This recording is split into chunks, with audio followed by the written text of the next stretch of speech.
Hai teman, selamat datang di channel Sekate New. Jangan lupa pada teman-teman untuk like, komen, dan subscribe supaya tidak ketinggalan update dari channel ini. Mimin ucapkan terima kasih. Selamat menyaksikan. Ke-53. Mata Andira memanas mendengar penjelasan yang keluar dari mulut suaminya. Apalagi mengungkit tentang kekurangannya, menambah luka yang luar biasa sakitnya di dalam sana. Tak pernah ia bayangkan sebelumnya kalau Nathan akan mengungkit-ungkit masalah itu. Apalagi semua terjadi juga karena kesalahannya. Induk telurnya rusak gara-gara kejadian di rumah kontrakan itu. Nathan melakukan KDRT yang mengakibatkan ia kehilangan janin juga induk telurnya. Kamu tuh nggak bisa punya anak. Kamu pikir siapa laki-laki yang bisa terima keadaan kamu kayak gini? Hah? Hina lelaki itu bertubi-tubi menghantam jiwanya. Harusnya kamu bersyukur aku masih mau menikahi kamu daripada kamu jadi perawan tua yang gak laku. Tetes demi tetes eluh keluar dari matanya. Menerima hinaan demi hinaan yang dilayangkan suaminya. Seolah harga dirinya tak lagi punya. Jeti gak usah banyak nuntut. Kamu, sambung lelaki itu berdeci di hadapannya. Aku, sambil menunjuk dirinya sendiri, menatap amarah wajah istrinya, memperlihatkan kehebatannya di depan Andira. Bisa cari perempuan yang lebih segala-galanya dibandingkan kamu, Dir. Ia pun tertawa mengejek. Sedangkan kamu, memandang istrinya dari atas sampai bawah. Siapa yang bakal mau sama perempuan mandul kayak kamu? Hah? Tubuhnya terduduk, tak kuasa lagi menahan semuanya. Bolehlah Nathan mengguncang jiwanya dengan hinaan lain, asal jangan menyenggol kekurangannya. Sejahatnya ia tidak akan tega jika sudah berurusan dengan itu. Wanita mana yang tak ingin melahirkan anaknya ke dunia ini? Mengasuh juga memberikan ASI. Sejahat-jahatnya wanita tidak akan senang jika keadaannya demikian.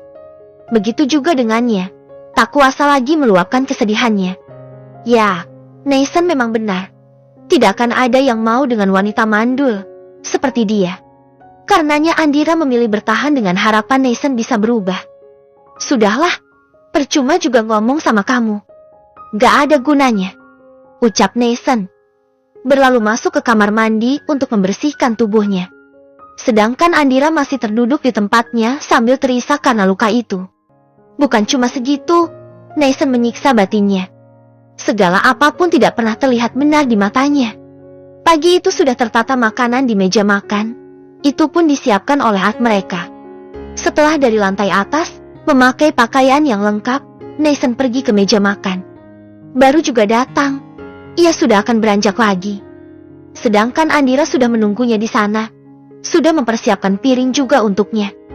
Sayang, kamu mau kemana? Tanya Andira. Beranjak menyusul. Kita sarapan dulu. Meos. Dijawabnya ketus oleh Nathan sambil memakai kaos kaki. Bisa nggak sih kamu nggak buat aku marah? Sesekali masak yang enak, ngapa? Ini tiap hari cuma nasi, sayur, ikan. Aku tuh bosen. Sambil menggerutu, mengomentari hidangan yang sudah tersaji. Ya gimana lagi? Aku udah nggak punya uang. Cuma cukup buat beli itu. Yang jawabnya masih bersikap lembut. Lagian aku heran ya sama kamu. Lebih tepatnya sama keluarga kamu. Kok ada ya orang tua yang tega ngebiarin anaknya menderita kayak gini? Sedangkan mereka hidup bergelimang harta. Kayaknya papi kamu itu udah terlanjur ketutupan sama pantatnya Cantika. Sampai lupa sama anaknya sendiri. Sahut Nathan mulai mengusik Samir di dalam keributannya dengan Andira. Kali ini Andira tak terpancing. Karena ia sudah melihat sendiri kalau papinya masih sangat memperhatikan dirinya. Tidak akan tega membiarkan ia kelaparan. Sudahlah, meos banget debat sama kamu. Makan aja kamu sendiri. Aku masih bisa kok jajan di luar. Sambungnya. Pergi begitu saja dari rumah. Bahkan teriakan istrinya tak dihirau. Yang, tunggu. Bi, papi kan yang beliin ini semua.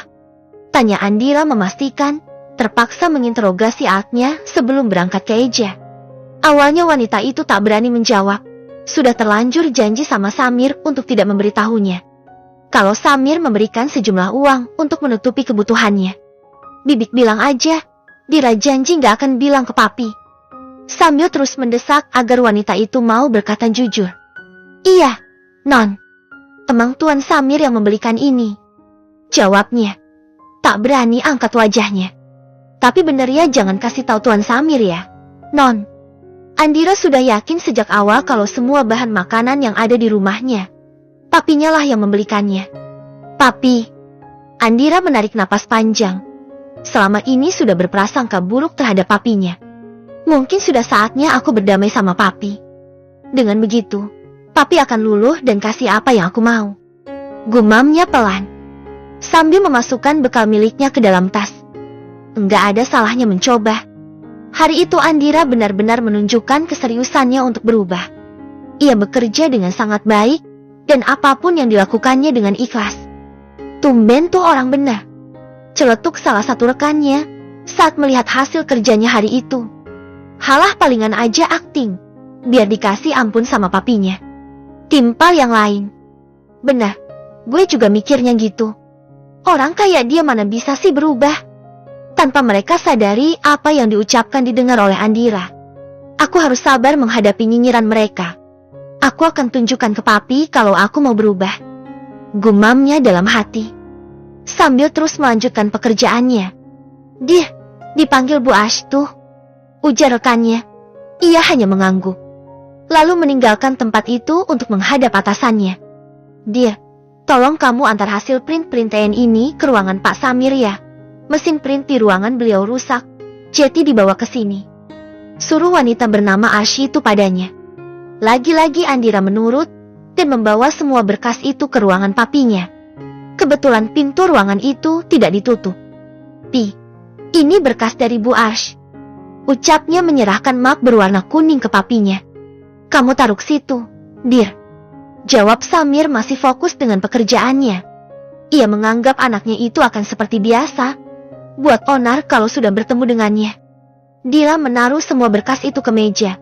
Lalu ia duduk tepat di hadapan papinya. Makasih ya Pi udah kirim sayuran dan bahan makanan ke rumah. Ucapnya sontak menarik perhatian Samir untuk memandang ke arahnya. Hanya saja ada semburat kecewa di dalam wajah papinya. Ia tahu, Samir mengira artnya lah yang membocorkan kepadanya. Papi jangan marahi Bibi. Dira udah tahu sebelum Bibi kasih tahu ke Dira. Sambungnya, Samir masih belum menjawabnya. Gaji Dira mana cukup sih Pi buat kebutuhan 1 bulan. Pelupuk matanya sudah penuh. Hanya sekali kedip saja, pipinya akan basah. Dira enggak nyangka papi masih peduli sama Dira. Ucapnya lagi, menyentuh hati Samir. Walau bagaimanapun, Andira adalah anaknya. Tidak mungkin tega membiarkan kelaparan. Samir hanya memberikan pelajar agar Dira menyadari kesalahannya. Nathan juga nggak kasih uang gajinya ke Dira. Pi, ucapnya lagi.